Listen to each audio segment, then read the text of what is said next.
अस्ति नै यहाँबाट तपाईँहरूलाई पढेर लगेको होइन लगेर के गर्ने भागेर आइहाल्छ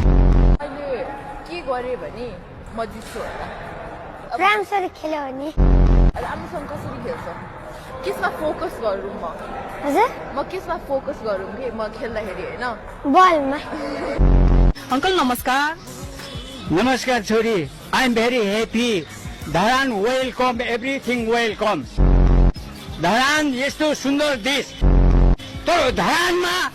एउटा एयरपोर्ट हुनुपर्छ अङ्कल यहाँको शुभ नाम My name is Prem Limu. I live in Dharan 9th. अङ्कलसँग कुराकानी एकदमै मिठो रह्यो हजुरलाई धेरै धेरै धन्यवाद छोरी तपाईँ जस्तो मान्छे त संसारमा पनि देखिन